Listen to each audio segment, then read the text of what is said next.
I'm Casey Viera. Where do we stand with the San Antonio Spurs right now? Because 1 week ago today, vibes were pretty high. Tonight, maybe not so much. Hey, this is Jeff Garcia. Hey, it's Jeff Garcia right here on Locked On Spurs. The Spurs, are they ahead of schedule? Let's find out what Deer talking about. And I'm Devin Brown. Despite the recent struggles, I see a lot of positives in what the Spurs are doing. Casey, Jeff, let's get into it. This is Locked On Spurs Squad Show, the twice-a-week show where Spurs talk gets real. No filters, no fluff, just raw takes, sharp opinions, and straight-up passion for the game. The way only Locked On Podcast Network knows how. Let's drop some dimes and squad up. The Spurs Squad Show starts now. Indeed, it does, right here on Locked On Spurs. Another get-together, the final get-together between the two of us for the year 2025, talking about this San Antonio Spurs team and the ups and downs in the week that it was right here on the Spurs Squad Show. As always, part of the Locked On Podcast Network, the #1 podcast network, sports podcast network in all of the land. Man in the middle, of course, the host of the Title Bot, Jeff Garcia, Devin Brown, NBA champion, far side of your screen. My name's Casey Viera. A lot to hit on a Spurs team right now. We've seen do some really good things, followed up by some suspect things. Going to hit on that and the pressures that come around it and the pressures that Mitch Johnson has and figuring these things out along the way. And for better or worse, all of this where the Spurs stack up in the Western Conference. And we'll put a bow on things by perhaps suggesting some New Year's resolutions for folks in silver and black. But we get started tonight talking about, well, the bad of what the past week has been following the two tremendous victories against Oklahoma City. Christmas week had the Spurs respond. They get the national notoriety, return back home for a 3-game homestand, and they lay eggs against the Jazz, and they get beat up by the Cleveland Cavaliers. And as a result, it prompts the question, Jeff Garcia, were the lights a little bit too bright? Can the Spurs, at least for the time being, handle going from being the hunters to the hunted? Well, I'm glad you're starting off with this topic because that's exactly what the Spurs talked about after the loss versus the Cavs. I was in the room post-game, and from Mitch Johnson to Victor Wembanyama, they both said that this is a transition point for the team. They're coming from those marquee games. Think about it, 3 wins over OKC, national attention. You got a Christmas Day game. You got a cup run. You got big wins. And now they're kind of coming off that and having to go back into the regular 82-game grind. So, yeah, I feel that this team is transitioning into how to be successful, how to sustain success, how to keep on winning when all eyes on you. So I think this is another stepping stone in this young Spurs squad as they try to reach back to the top of the mountain of the NBA. So, yeah, I'm with you. I think what we're seeing right now are the growing pains of a young up-and-coming team. Every team had to go through this. Yes, even the Thunder had to go through this. Even Devin Brown, when he was with those big 3 there, I mean, they've had their moments where they were still trying to figure things out. So, yeah, this is just part of the process, Casey. This is what it takes to learn your lumps. Take your lumps, I should say, before you get back to the top of the NBA mountain. Devin, I know something you and I have hit on a lot on the postcast, or well, at least we hit on in the end of at the end of the Jazz game, was the idea that when you're playing from this position, you don't want to play as essentially a front runner, so to speak. Right. Speak on that idea a little bit more for those at home and the idea of being a front runner and, playing up to that spot and not letting moments like the past couple games happen. Well, here's where I come from in this. And, it's a great term that I learned from some of the vets that I played with because I was a young guy, one of the young guys that was on that team. And, you have these teams that get off to great starts. Back then, it was teams like Phoenix. They'd get off to a great start. And halfway, when you knew that you could beat that team halfway through the game, you just absolutely put your foot down and then you stomp them in the ground. Now, front-running basketball teams are really good when they're ahead, okay? And to Jeff's point, this is what I love about and some of the positives that I'm seeing from San Antonio despite these 2 losses. when we're watching both those games and we get down, San Antonio gets down between 6 and 10 with about 7 minutes to go. If you're going to be actually make a title run, and please look forward to this as these games are coming along, coming ahead. I mean, when you get in that situation, 7 minutes to go, you're down 6 to 10. You got to dig your heels down and you got to win that basketball game. That's what the big teams do. That's what the title teams are going to do. That's one of my concerns with this team right now. Now, it's hard to compare the guys that I played with to the guys now because we had 12 or 13 vets. I'm talking about veteran basketball players that have been in the league forever.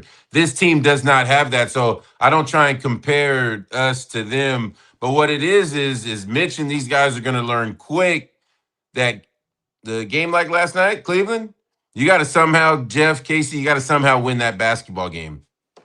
I think the thing for me, it comes in time and it comes with the learning moments like this that happens with being a young basketball team, with being a team that's never been there before. And it felt like this, simply put, and I know it's never as simple as this, I think they just got a little big-headed. And as a result, they came out and they got trapped in that Utah game, because this is the most anyone had been talking about the Spurs since in a positive sense, since 2014. Mm-hmm. It has, up there and just about all the top power rankings and things like that. Was it, Jeff? I think the NBA one had them at number 1. You get the idea. Everyone's talking about the Spurs to the next degree. And I think that what the past few games showed, especially with the Utah game, that being a classic trap game, was that it goes beyond just the talent on the floor. There's a huge mental aspect of it to showing up, being a professional and taking care of business. And the youth showed. And there's certain times, certain different ways where the youth will pop up and show that it's still a thing with these guys. And I think that we saw it the past couple of days. They did not look like a team that was ready to go in the first half of that Utah game. They looked good in the first quarter, but Utah responded, and then the Spurs looked terrible the rest of the way. And the Cleveland game, they got beat in a way that we've seen them get beat before in these second halves, in these fourth quarters, just get out physical and be inconsistent, not defend the three ball, and just get sloppy. And as a result, they lose that game as well. At the end of the day, I mean, the team is 23-9, 2 losses, not the end of the world.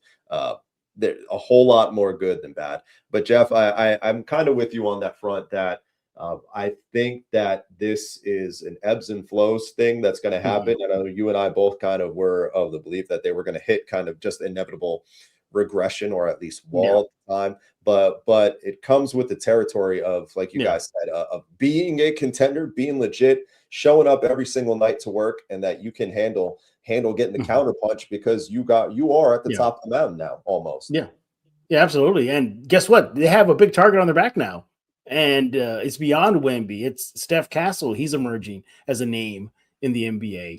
And then the usual suspects, Devin Vassell, obviously Victor. You got De'Aaron Fox. So, a lot of teams are going to bring their A game versus San Antonio. But keeping things in perspective, Devin and Casey, we're talking about a 2-game losing skid. What other NBA team would love to have that problem right now? A 2-game lose. That's it. That's if they lose tomorrow night versus the Knicks, that's a 3-game losing slide, and that's the most they've had this season. They're still 23 in line. They have an incredible record. They have one of the best records in the NBA.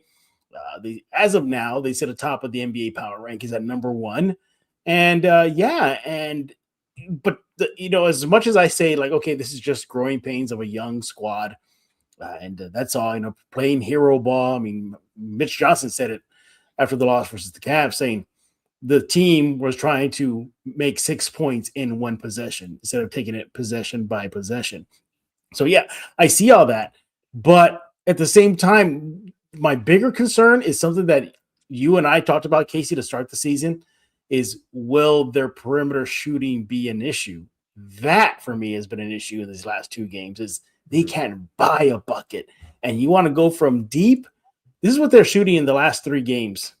This is crazy. From the 3-line, guys, 26%. That's it. And how many are they giving up? That's more important. If you're not going to make them, fine, but don't let the other team get hot.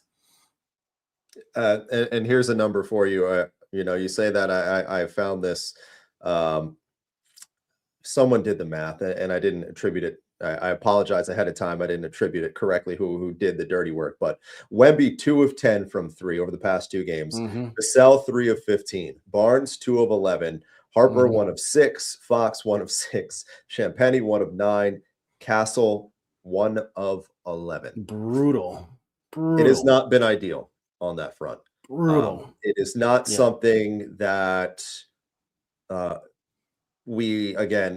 a little bit unexpected. I mean, there was a lot of times we went up here and we said that there's going to be evenings where they're going to have to win games with their defense, getting stops, getting out on the move, but they're not even doing that.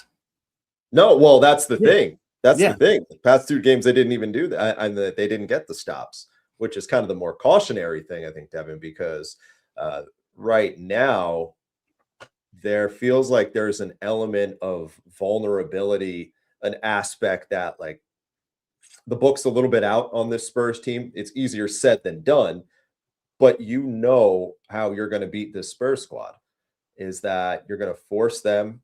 You're going to force Victor to making his evening uncomfortable. You're going to be physical with him, and you're going to force him to get out of his game. That shot selection, stick him further out on the perimeter. It messes up with the spacing. If you're put in situations where you have Steph Castle that's, shooting a bunch of threes every game, you're probably in a pretty good spot, at least defensively on that front. And that seems to at least be some slight, small recipe that if you're going to get the better of a Spurs team or get the best of the Spurs, that looks like a pretty good way to go. Well, the thing with that I saw in the Cleveland game is that, Victor is so unselfish. He's gonna, allow those guys to play their game. And this came up, Jeff, and I want to get your feedback on this in a minute. But Casey and I had talked about, you haven't seen Cornette and Wemby out there together, and last night would have been, we thought would have been a great opportunity against Cleveland's big guys. But what I was telling Casey is this: when you have those two out there, well, now you're taking away from a Castle, from Harper, from Fox's penetration and things like that, because now you have 2 bigs out there. And, and I've said this before and I'll say it again, Wemby is 7'5", but he's not your traditional big in a sense that he hovers around that 3-point line. So as a player, as a wing player, you have to make adjustments to that because you're not used to someone that tall hanging out wanting to shoot more threes than you. The Spurs right now, and Casey hit on it before, you're now throwing Wemby back into the starting lineup, meaning, well, Wemby's going, all right, well, I got to be more aggressive. And that first unit kind of had a rhythm going. So it's a lot right now that's got to be figured out. But I love what you said, Jeff. It's only 2 games, right? No one's panicking. I know we're not panicking. But yeah, Casey, and just to answer your question, it can't be 2 or 3 guys miss shots, and then Wemby feels like he's got to do it by himself because he doesn't want to play that way. He wants to keep everybody involved. So it's a tricky situation. But I'm here with you guys and not having to figure that out too much. You know what I find interesting too, Devin? I believe somebody will check me on this, but I believe in the last 4 games where Wemby has started, the Spurs are 0-4. Well, Casey and I talked about it. Listen, it's an adjustment. Like there's so much. Mitch was getting hit from so many directions on why this kid isn't starting, and Mitch is going, well, wait a minute. I have a unit that's playing good together, and I bring him off the bench. But listen, I'm just saying sometimes superstars do this. But if he walked in there and said, Coach, I love you to death, but I can't do this anymore, that's a different story. But Jeff, Casey, I don't have that story, so I'm just saying. That would be quite the tale if you were to tell it. That would be. For what it's worth. All right, I'm not going to let you guys off the hook on that idea because coming up on the other side of the break, the Mitch Johnson aspect of it has not been exactly, at least over the past 72 hours has not entirely been an enviable one, trying to manage the Victor minutes, trying to manage him back into the starting lineup, and the fact that you're managing two defeats at the same time. So we're going to analyze how the Spurs get through that side of things, the job Mitch is doing, and a couple more things in check along the way, including where the Spurs stand amongst the best of the best, the true predators being hunted in the Western Conference. Got that for you and more coming up on the other side of the break in the Spurs Squad Show on Locked On Spurs. But before we get there, let's have a conversation about a few of our friends that drive this program. You, of course, already know about Game Time. Don't need me to tell you, but I will, because there's nothing like being in the building. The energy, the crowd, the first big run that gets everyone on their feet. Fans want to be there for those moments, not stuck refreshing screens or guessing what tickets are really going to cost. That's where Game Time comes in, the app that gives fans the advantage back, making it incredibly easy to score the amazing tickets, fast, simple, and without guesswork. You also know that the Spurs are the hot ticket in town on New Year's Eve, the biggest party for New Year's Eve, with the Knicks coming into the Alamo City. You're going to want to get involved. So you can browse the app, straightforward, quick, intuitive. Finding tickets takes just a few taps. All the price fees up front. The total is clear right from the jump. So take the guesswork out of buying tickets with Game Time. Download the Game Time app, create the account, use code LOCKEDONNBA. That's LOCKEDON NBA on your screen right there for $20 off your first purchase with Game Time, and get in on the action.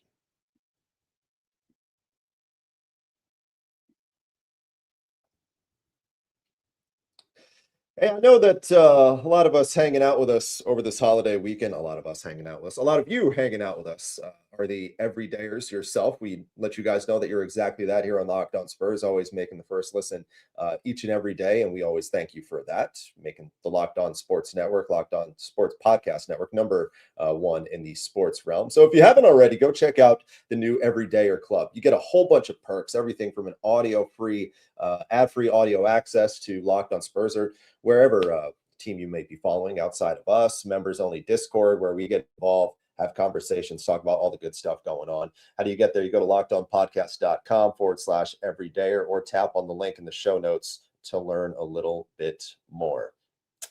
That said, let's get right back to it and talk about, as we mentioned on the other side of the break, the job Mitch Johnson's doing, because he's in a spot where it is not particularly enviable right now. I mean, he coaches Wemby. The team's 23-9. Again, we'll put things in perspective here. All is pretty good. But, Devin, I think the past couple nights we've seen the inexperience come back on the Mitch Johnson side of things, because we've seen him struggle to find a way to stop bleeding when some of these runs are happening. Some of it's on him for maybe giving his team too much leeway to think they can figure itself out. Sometimes perhaps giving guys too much loyalty, if you will, deserved loyalty when shots aren't going in. The past two nights, if you're Mitch Johnson, how would you coach Devin Brown? Because, you know, you are a coach when you're not hanging out with us. Handle kind of those situations when things were spiraling for the Spurs a little bit. Number one, we've won 8 in a row, right? We've won 8 in a row. De'Aaron Fox is not getting a night off. I'm sorry. I'm going to say it. He's not getting that night off.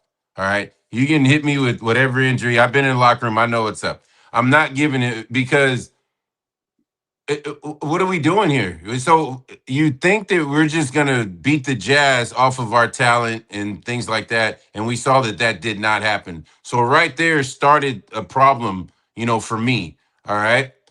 And then Cleveland, I'm not taking anything away from Cleveland. They were well coached. They were ready for that game. They hit us right in the mouth. We were there most of the game, and in the fourth quarter, I mean, it was just one of those fourth quarters that teams have, right? So, it is what it is. But, when I look at what Mitch has to deal with and the job that he's done, I would play Keldon more, just because of the energy that he brings. I don't know why, he stays around that 25-minute, I push it to 30. If he's got it going, I got to let him, do his thing. Other than that, I don't really want to get into it. I don't want to allow you guys. I can go on about this. So I'm going to leave it to you guys.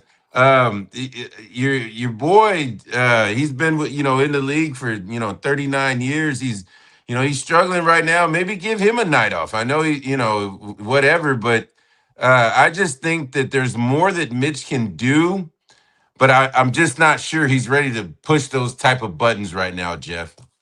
Yeah, I still feel that he's still trying to feel his way as a new NBA head coach. Um, you know, when he has veteran coaches alongside him, like Mike Brown tomorrow night. We saw Mike Brown do things that a proven NBA veteran coach did in that Cup game versus San Antonio. Mitch didn't. I want to go back to Wemby and Cornette too. I mean, that is an adjustment right there that he can do. Maybe he doesn't have to start them, but get them out there early together. Wemby definitely enjoys playing with Cornette because that's another big that he can do the dirty work. Wemby can do what Wemby does away from the rim. So little things like that, Mitch is going to learn. And I think with time, it will come. Just as much as fans, you, me, Casey, we have to be patient with player and their development. You got to be patient with coaches as well. But Devin, I want to pick your brain about this too. He has not one, not two, he has three solid assistant coaches, plus coaches that have been in the system for a while. Matt Nielsen, Lewis, Corliss Williamson, and the big get this offseason, Sean Sweeney. You would think that maybe they would kind of tell him, hey, you may want to adjust this. Devin, you're in the coaching ranks now. I'm assuming the head coach would allow assistant coach to speak up if they see something. It's what makes you better as a coach. I was, yes, and believe me, this is credit to Mitch and his staff. We're talking about completely different levels here, and I hope everybody that's watching understands that. I'm not comparing myself to any of these guys, but what it is you'll see certain things that you do as a head coach. When you see Mitch all the way down by half court, he doesn't want to hear anything right now. Let me figure this thing out, right? But if he's by the bench and things like that, now he's listening to everybody. And like you said, if you're talking about that coach that came from Dallas, is that Sweeney? That's Sweeney, yep. Listen, that's a bright coach right there. And yeah, you're right. He probably leans on him. But, Jeff, just to answer your question, it goes to that thing, when you start winning, and it's what makes me better as a coach is that I do listen to my assistants more. Whereas at first when I started coaching, I didn't want to hear it. I got it. All that stuff. I played in the NBA. I did all that. I'm not gonna lie to you. I did all that, but I don't do that anymore. I definitely listen to my assistant coaches. I lean on them because your relationship with players is going to be different than an assistant coach's relationship with players. As a head coach, when you walk in, you demand excellence and you want excellence in practice and in games. Well, the players have to, they have to respect that, right? At the level I'm at, they're going to respect that. At the NBA level, that's a different story because almost everybody is getting paid more than you are, right? Yeah. So that's a different environment, right? I couldn't imagine, and Mitch, he's a fiery coach. He's a very fiery coach. He takes the back of his players. It's just that there's some X's and O's things that, like the three of us have said, he's learning from and he's learning on the fly. Yeah, he definitely is. And, talk about the Cornette, Wemby, that's an adjustment. And Casey, you mentioned it earlier, Barnes is not playing great. I mean, what do you got to lose? Put Champagnie out there for a game in the starting unit. Barnes, your Iron Man streak ain't going to end just because you didn't start. You'll get out there. I mean, just shake something up. Again, but keeping things in perspective, they're 23-9, 2-game losing streak. Overall, Mitch has done a pretty good job. Well, it's interesting that you say that because I felt like one of the strong selling points, at least for me, on Mitch was that he wasn't particularly married to anyone in particular, in the sense that a lot of the times you see some of these coaches and they're just stuck with the loyalty to a fault with some of these guys where it felt like everybody in the building, you can see that it's not working, but the coach still has faith and ultimately it becomes to the detriment of the team. I don't think it's that level with Harrison Barnes yet. Who knows? But that, again, is going to be something that Mitch is going to have to face at some point because These games are going to get infinitely more important. And I'm just saying Barnes because he's spur of the moment here, the conversation is that Harrison Barnes, if he goes into April and he's going through a prolonged shooting slump and he's looking like, as Devin likes to say, what was the number you said, 29 years in the league? 39. 39. Right, 39 years in the league. That's where, and it's easier said than done. I'm not Mitch Johnson. That's where I want to see Mitch be like, okay, Harrison, thank you, but we need to ride the hot hand everywhere. You're in the starting lineup, but now as we go into the playoffs, we want to see Keldon. We need Keldon in there more. We need that energy, things like that along those lines. I felt like that was something that sold me on Mitch from the jump. And at least this time last year, I guess a little bit further along the way.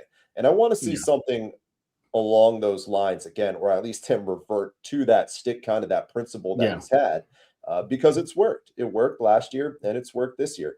I'm interested now, though. I think the biggest challenge the rest of the way is going to be trying to figure out this Victor dynamic and keeping him fresh and keeping the minutes, because it's a real battle that he's dealing with, because he's dealing with everybody off the court saying that, oh, you can only play him this much. You can only play him that much. You have to navigate his minutes here. You have to navigate his minutes there. What is going to kind of be the breaking point, if it does hit a breaking point, and I'm saying this kind of figuratively, that the two ideas just collide a little bit, when they're they're playing some of these important games and he's still hearing these things that you need to play Victor this way, that way, and ultimately you're losing the game. I could see a spot where if I'm in Mitch's shoes, I'm like, all right, well, what do you want me to do? Yeah. What do you want me to do? But again, Jeff, at the same time, that's why he's the head coach. And I'm sure that's why they would tell him, it's your job. You figure it out. Yep. As they say, Mitch says, and even Carter Bryant said yesterday in the locker room, they get paid to play basketball, or coaches for Mitch, he gets paid to coach basketball. So he'll figure it out. We're quick about Harrison Barnes real fast. Again, keeping things in perspective. He's kind of hit a wall and only in the last two games during this losing skid. If you go beyond that, the last win they had versus the Thunder at Oklahoma City, 15 points, 42% shooting, not terrible. But it just seems to me, when I bring up Harrison Barnes as well as their other crew, I think the entire team is just, maybe they hit an early wall. Maybe they had so much success early that they're like, my goodness, we kind of hit in the first segment. We got to keep on doing this for the rest of the season.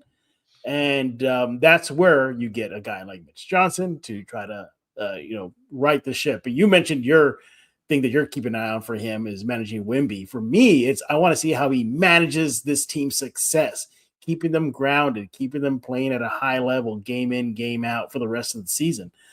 That's what I'm looking out for, Devin. All right. So one last thing about one of the guys that I see playing with them that is seldomly used, right? Kelly Olynyk.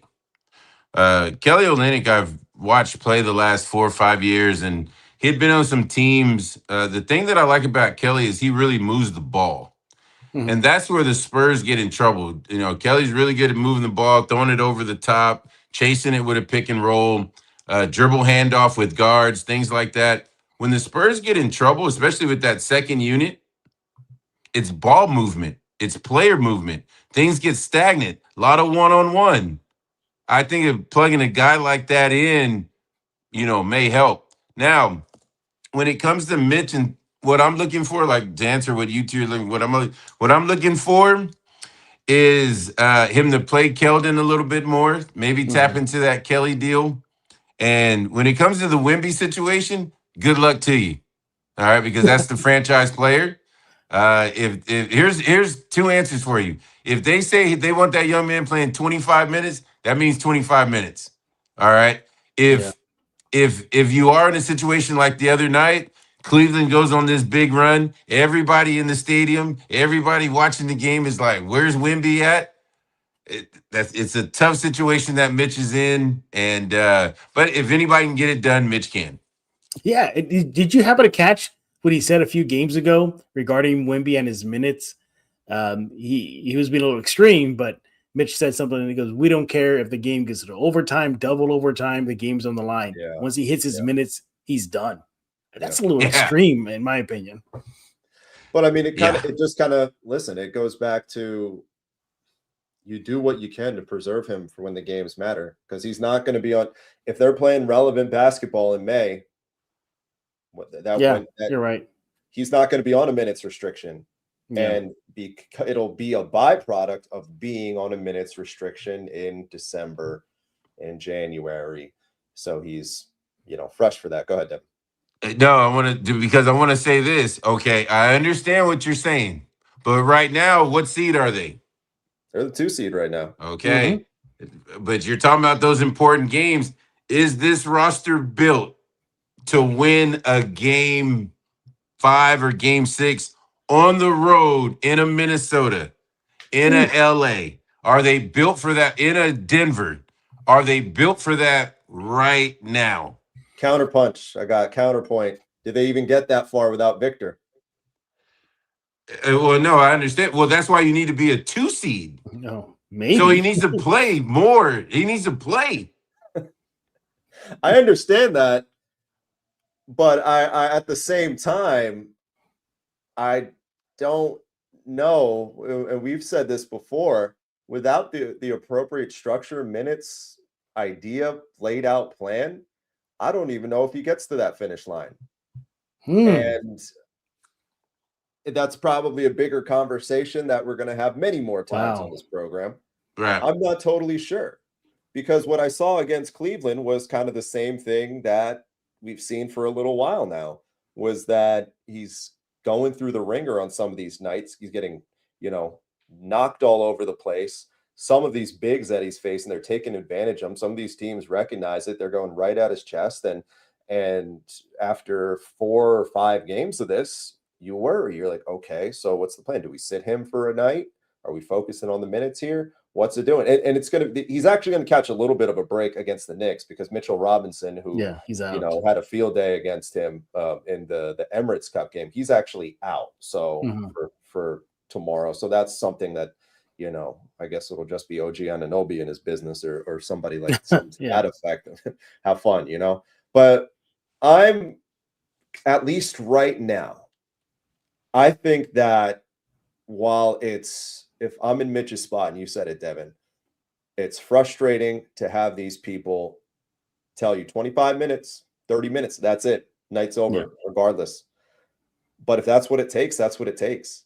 If I got to get irritated at the people above me in February, and it means that I got a healthy guy, I got a healthy Wemby in May, and if that wasn't the case, if I lost him all the way back in February because I wasn't listening, even though we're now the 3 seed, comparatively speaking to the 4 seed or something like that, but with a healthy Victor, I like my chances. But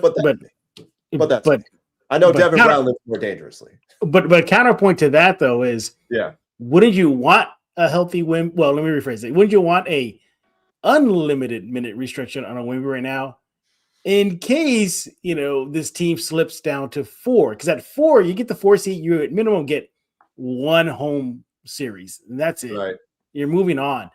But if you can keep that pad up and try to lock in a 2, you may be able to get maybe a first round semis in San Antonio and avoid, Devin, what you're bringing out, trying to win on the road. So, but knowing the Spurs, they're gonna, well, not knowing them, we see it. They're preserving Wemby. It's obvious that they're doing that, and I think it'll pay off. I think that's the right play for now.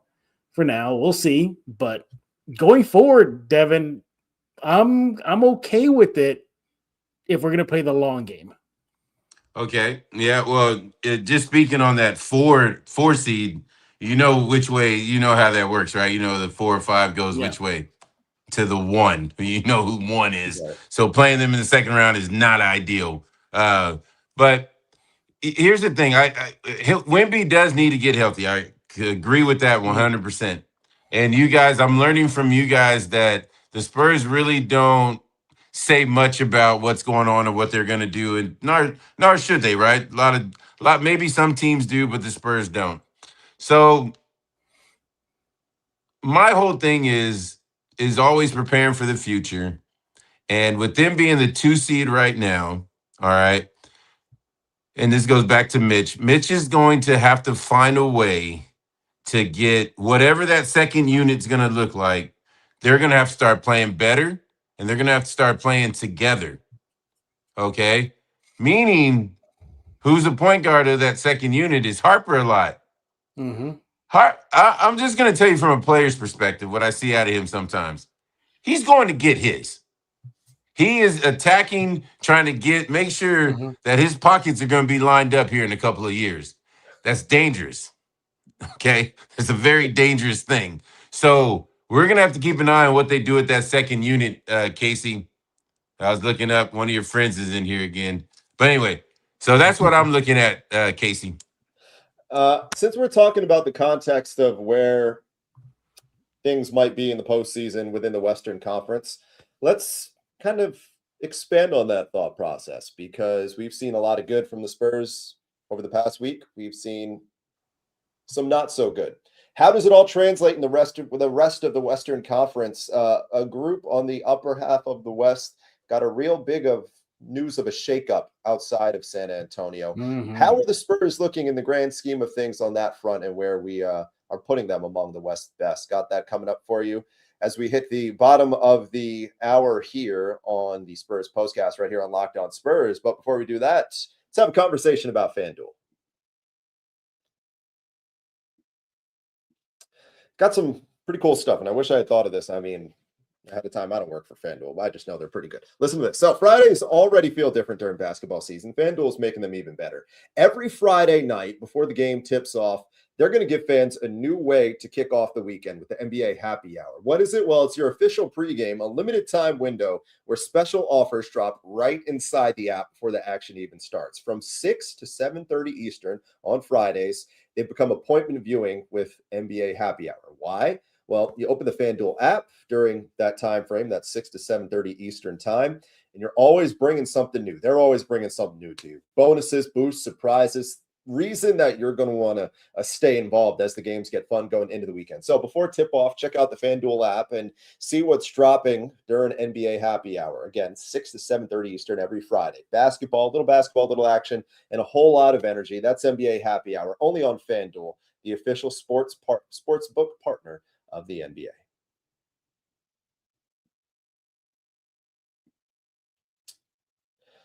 All right, Spurs Squad Show rolling on with the man in the middle. Host of the title pod, Jeff Garcia, NBA champion Devin Brown. My name is Casey Viera on the final Spurs Squad Show of the year 2025. And a year up to this point, I think a lot of us, all three of us, would come to the agreement that we did not expect to see go as well as it has for the Spurs. And it has been fantastic. Now we wonder, on the other side of things, come the 2026 side of things, where the Spurs might stack up in the West. That's a bigger conversation. But in the immediacy, Jeff, we'll start with you. With the 2 OKC wins paired with the losses of the past couple days, has your perspective of where they stand in the West changed with you for better or worse? Not at all. Not at all. I still think they're one of the cream of the crop teams in the West. Look, even the mighty Thunder. Remember they were only lost one game for the season? Guess what? They lost a few more now. It happens. It happens. It's a long NBA season. I still believe this team, with their depth, with Victor, with their guards, with veterans such as Keldon Johnson and Barnes, despite his recent play, this team is still as good as their record reflects. They earned it. They earned it. It wasn't given to them. They had to go to Denver and beat Denver in their gym. They went to Orlando and beat the Magic in their gym.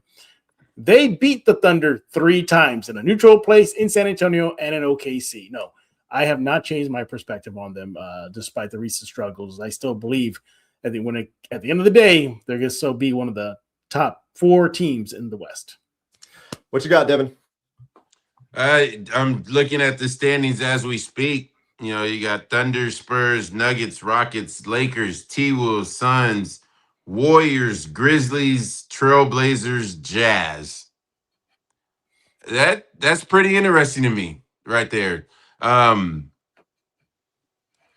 I'll tell you what. I'm always going to be a Spurs fan. I always, want the best for the city of San Antonio. Here's my thing. There's certain things that are happening with the basketball team, talking about the Spurs, that I'm not liking, but that's just my personal opinion. Some of the defensive mistakes and things like that, seeing some guys not giving effort, things like that bugs me. But in the grand scheme of things, I like where the team is going. I do like Mitch as a head coach. Love what the front office is doing. Love the fact that Wemby is a competitor, and you love that to see that out of your top guy. Other guys will follow. They just got to keep it together. All right, whether Wemby's in or Wemby's out. All right, I think there's enough on this roster to get it done, and we're just gonna have to wait and see. Like I said, we take things 25 games at a time. Right now, you just got to worry about the Knicks. Go out there and play hard. Give the city of San Antonio a great showing so they can enjoy the rest of New Year's. 9-3 without Victor. They were 9-3 without Victor and sprinkle a few games without Victor and Steph Castle. So I think they're okay. Well, I mean, when you look at it, you ask someone what's been the most impressive part of the Spurs team this season, they're not going to say Victor. They're going to say exactly what Jeff just said. Yeah. They're going to say that's the reason that the Spurs are 23-9 as of today. It's not. I mean, Victor, of course, is fantastic, but this hasn't been because of Victor. This has become.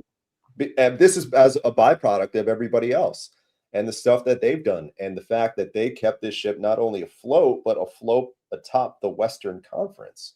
Yeah, that is the magnitude of what's happening.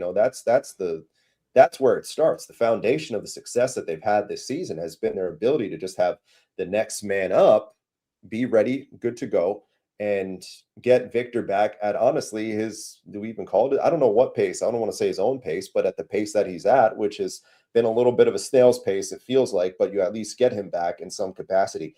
I think I went into the Oklahoma City games and my wording was something to the effect of, I'm paraphrasing here, that unless it was the extremes of the Spurs winning big in both of those two, or the Thunder winning big in both of those two games, my opinion wouldn't really change. But we saw the extreme of the Spurs winning those two games and doing it relatively convincingly, especially in the Christmas Day one. I don't know if the Spurs are a better team than the Oklahoma City Thunder, but I do know that every team has, especially when you get in these contexts of seeing a team like the Thunder like that, every team has a team who seems to have their number. And the Spurs have Oklahoma City's number. Do they beat them in the playoffs? The conversation's not crazy anymore. The conversation's not crazy anymore. I mean, for me, I'm still playing keep away from the Thunder as long as I can. I don't think for me a week ago, if you said that, I would not have so confidently just said what I just said, in the sense. And I know I still left a sense of ambiguity in there too. But I think it's a real conversation that they can beat the Thunder in the playoff. Contrarily, though, I don't feel very good about them in a 7-game series against a team like Denver, a healthy Denver. I don't feel very good. If Minnesota can get their act together, I don't feel very good about the Spurs in a 7-game series against the Timberwolves, and to a certain extent with the Rockets, because the physical teams scare me with this Spurs squad. And I don't want to say there's a world where you'd rather face OKC, because that sounds insane to say, Jeff. I would I would be more worried if I see, once the season's over and the playoff matchups are set, if it's Spurs Nuggets. That would scare me more than Spurs Thunder. Spurs Wolves would scare me more than Spurs Thunder. Right. Because what the Cavs proved, what the Knicks proved, other losses this season is, if you got big boys on that roster, you could shove around some people, you might have a chance versus the Spurs. Oh, and by the way, you're okay. Letting them maybe have a little clearer looks at the 3 line because they just shoot horribly there. But it just feels on paper the team can contend with with OKC more. Can they with big boys, like literally big boys on a roster? But Devin, I know I'm still high on this team. I think you put things in perspective, as I mentioned earlier. A 2-game losing skid as we speak. 23-9, second best record in the West right now. I mean, oh no, the sky's falling because they lost 2 in a row. Right. But I go back to what Casey, when you started the segment here about perspective changing. Do you think your perspective would change if this current losing streak loses and gets added another one tomorrow night? And then I think who they got after the Knicks? Is it the Lakers? Lakers are next week. Next week, okay. Friday is. I'm going with this somewhere, Devin. At Indiana. So at okay. Indiana. Yeah. Okay. I would understand, Devin, if they lose to the Knicks, but that Indiana game, if they lose that, I think now I'll start really thinking like, okay, did they peak too soon? Do you get worried, Devin, that this team may be peaking too soon?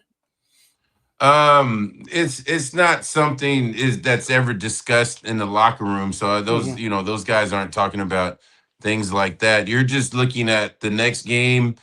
You're looking at the scouting report for the Knicks. And here's the great thing. You just played them about a week ago. All right. So you know what it is. We were right there in this game. We just had one of those fourth quarters. That's all you're thinking about. Let's make sure that we're there in the fourth. We don't want the Knicks coming in here blowing us out. Make sure we're there in the fourth and then fix those problems. If we have a lead, hey, take care of the lead and win the basketball game. What they're really trying to do tomorrow is just win the basketball game, and then we can fix all the rest of it. Let's just go in tomorrow as one, 15 players as one, and win this basketball game. That's it. I think something that's going to be interesting to keep an eye on as it pertains with the rest of the West is this Nikola Jokic. Let's try this again. The Joker. He is set to miss a month at least, tweaking that knee. And as of tonight, right now, the Spurs are in the second spot in the West, and I think Denver is a game back of them for the 3 seed. What scares me is what Jeff said just a second ago, is that all this feel-good stuff that we're having is if we end up in a world where, say, the Spurs are the 2 seed and Denver, I don't think they'd plummet to the 7, or the Spurs are the 3 seed and Denver plummets to the 6. It's just kind of like one of those deals where all that work, what do you get?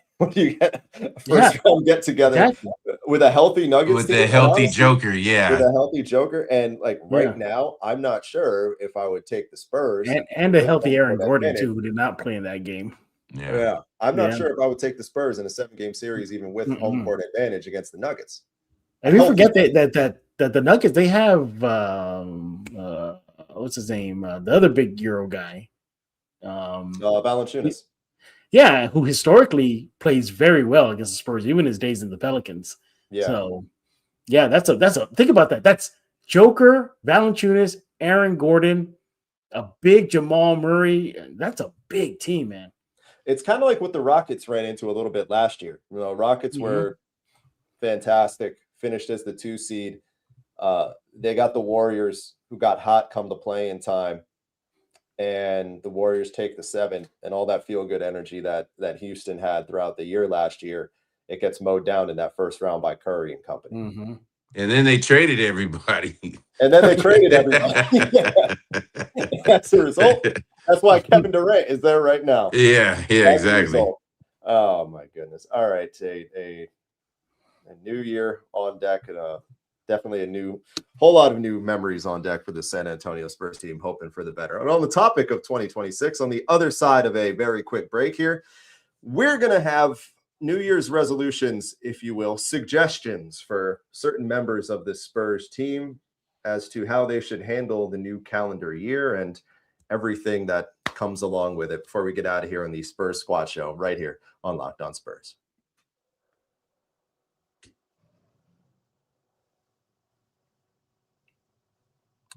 So our holiday theme of the night as we enter the final few minutes of the program with New Year's on deck. Of course, everyone's has their New Year's resolutions, for better or for worse.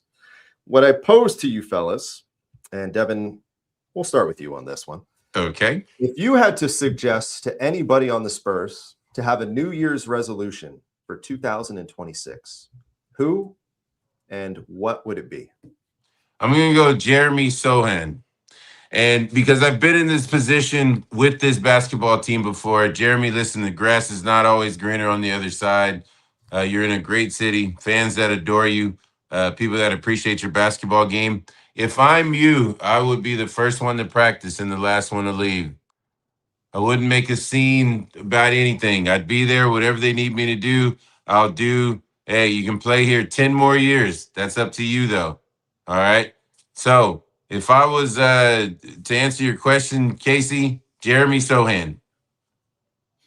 Jeff, what you got? I'm going to stick with Sohan, but I'm going to go a different route, though. Okay. A resolution I have is for Brian Wright. And the resolution be, let's move Sohan. I think it's time. The writing's on the wall.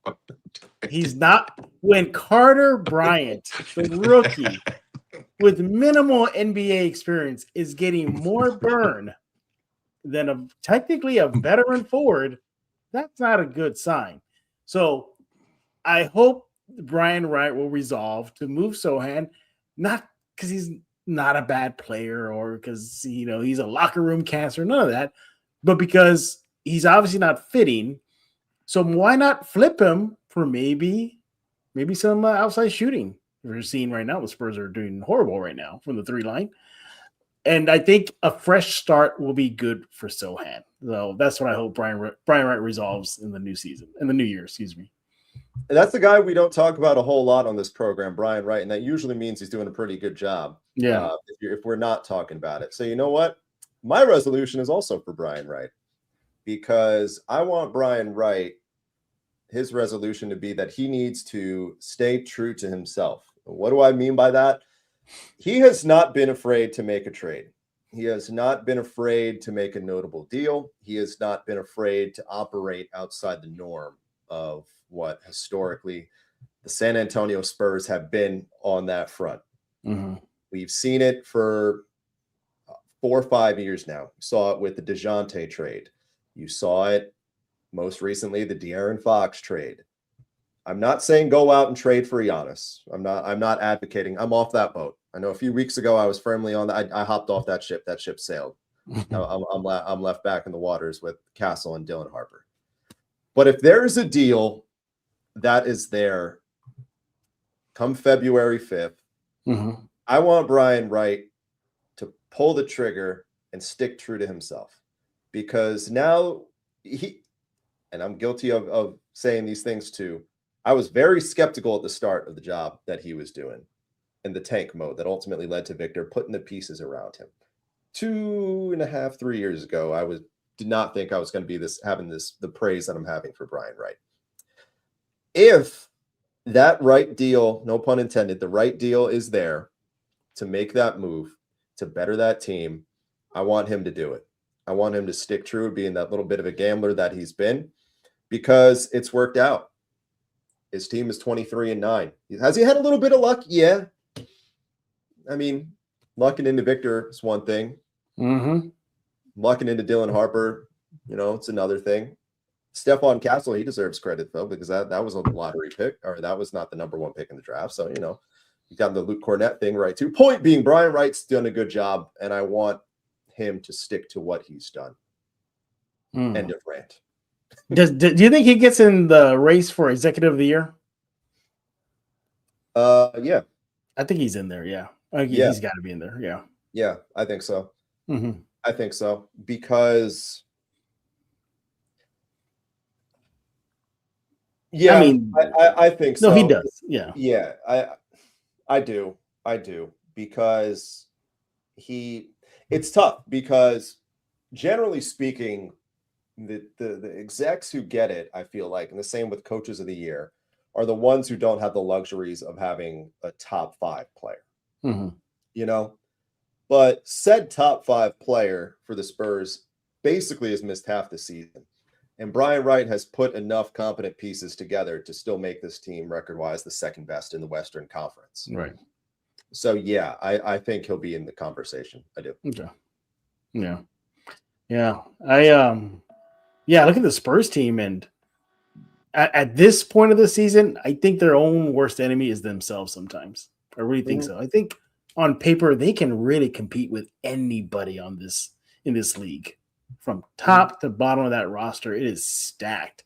And going to the games, being in that locker room, being around the players, you can tell this team is a confident bunch. It's just, as we saw against the Cavs, sometimes they just want to hit that home run shot that put the Cavs away when it takes time. So that's just growing pains, fellas. It's just growing pains. Just think, we're just a little over 30 games of the season. There's still a lot of basketball to play still.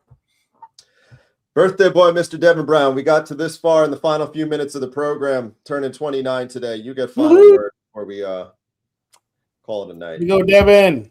Yeah. Thank you. Appreciate it. Yeah. So, just to put a final touch on it, tough 2 losses. But like I said, come shoot around tomorrow. It's all forgotten. Got to worry about the Knicks and what it is that they're coming in here thinking that they're going to get another win against us. Just got to focus on what it is that we're going to do, move the ball, play together. And at the end, let Victor be Victor. We'll get a win. I lied. Jeff gets final word because I know you got a big title pod on deck for Wednesday. That I do. Well, first of all, we got a great show for tomorrow. We're talking about early projections of the Spurs, whether it comes to their win total, where they would stand, and when it's all said and done, and how deep they can go. Basically, we can buy or sell these projections. And I had a chance to talk to De'Aaron Fox recently about said Spurs and how many people believe that they're ahead of schedule. What did he have to say about that? You can check that out at kens5.com/Spurs tomorrow. Looking forward to it. Looking forward to the new year with, more hopes for good times and those continuing here on the Spurs Squad Show and the entire Locked On Spurs platform collectively as a whole, between the squad shows, between the title pods and the postcast. I mean, you guys, the everydayers at home, have been absolutely fantastic in 2025. Watching you guys, the way you've checked in with some of the numbers this season, winning certainly helps the cause. But to think that you guys have sustained interest, at least in some of the stuff we're saying, some of the stuff we're doing, we're putting out there, it's flattering to hear. So we appreciate the engagement. We hope you guys have a fun, safe, and healthy New Year's Eve. Of course, enjoy it responsibly. Have a lot of fun in the process. Before I do that, son, just a reminder, though, Knicks and Spurs at the Frostbank Center, New Year's Eve, there will be a postcast. Devin Brown and I will be there. What? So working on a holiday, fellas. We don't sleep. We don't sleep. We just step aside from our holidays and then go right back into the party. That's what we do, and that's why we love it.